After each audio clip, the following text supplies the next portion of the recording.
ایک دفعہ کا ذکر ہے کہ ایک بزرگ اپنی گہری سوچ اور تفکر میں ڈوبے ہوئے تخیل کی دنیا میں جا پہنچے۔ وہاں انہوں نے ایک منفرد سوال کا سامنا کیا: اسلام میں سور کا گوشت کیوں حرام ہے؟ یہ سوال ان کے دل و دماغ میں اتر آیا اور انہوں نے فیصلہ کیا کہ اس کا جواب خود سور سے پوچھا جائے۔ جب وہ تخیل کی اس دنیا میں سور کے سامنے پہنچے تو انہوں نے سوال کیا: اے سور، بتاؤ تمہارا گوشت اسلام میں کیوں حرام قرار دیا گیا ہے؟ سور نے بزرگ کی طرف دیکھا اور ایک گہری سانس لے کر جواب دینا شروع کیا: میں ایک ایسا جانور ہوں جس کے بارے میں بہت سی باتیں کہی جاتی ہیں۔ سور نے کہنا شروع کیا: تمہیں معلوم ہونا چاہیے کہ میری عادات اور زندگی کے طریقے مجھے دوسروں سے منفرد بناتے ہیں۔ سب سے پہلے میں اپنے کمزور بیمار بچوں کو کھاتا ہوں۔ یہ بات تمہارے لیے عجیب لگ سکتی ہے، لیکن یہ میری فطرت میں شامل ہے۔ میں وہ جانور ہوں جو لاشیں، کتے، چوہے اور دیگر غلیظ چیزیں کھاتا ہوں۔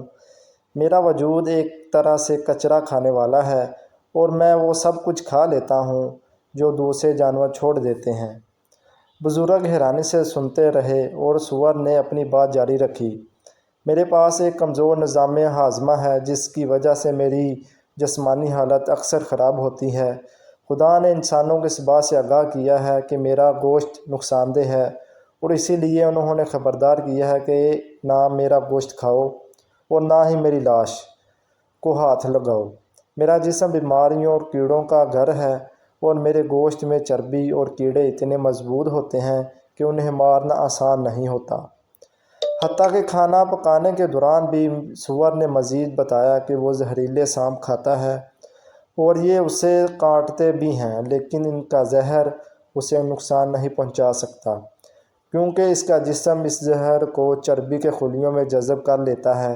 یہ بھی ایک وجہ ہے کہ اس کا گوشت صحت کے لیے نقصان دہ ہے۔ آج کل جدید فارموں میں پنجروں میں بند ہوتا ہوں، سور نے افسردہ لہجے میں کہا۔ اس سے میں تناؤ کا شکار ہو جاتا ہوں اور بعض اوقات تو پاگل پن کی حالت تک پہنچ جاتا ہوں۔ میں اپنے پنجرے کی سلاخوں کو چبانے لگتا ہوں یہاں تک کہ میرا چہرہ خون آلود ہو جاتا ہے۔ یہ ماحول میری صحت کو مزید خراب کر دیتا ہے اور میرے جسم میں بیماریوں کا مزید اضافہ ہو جاتا ہے۔ سور نے بزرگ کی طرف سنجیدگی سے دیکھا اور کہا: مجھے امید ہے کہ آپ اب سمجھ گئے ہوں گے کہ میرا گوشت کیوں حرام ہے۔ میرے گوشت میں نہ صرف زہریلے کیمیکلز ہوتے ہیں بلکہ چربی اور کیڑے بھی اتنے مضبوط ہوتے ہیں کہ انہیں مارنا مشکل ہو جاتا ہے، اور اگر آپ مجھے تجویز کردہ درجہ حرارت پر پکاتے بھی ہیں تو بھی میرے گوشت کا غذائیت سے بھرپور حصہ باقی نہیں رہتا۔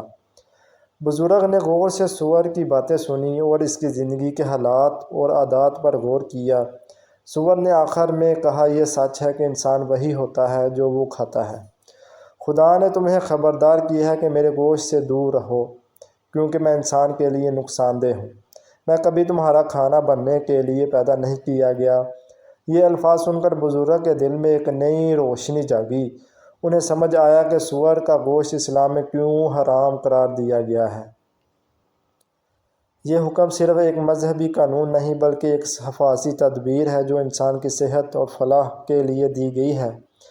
اس واقعے نے بزرگ کو یہ سکھایا کہ مذہبی احکام کے پیچھے ایک گہری حکمت ہوتی ہے جو انسان کی فلاح و بہبود کے لیے ہوتی ہے۔ اس مکالمے کے بعد بزرگ نے تخیل کی دنیا کو چھوڑ دیا اور حقیقت کی دنیا میں واپس آ گئے۔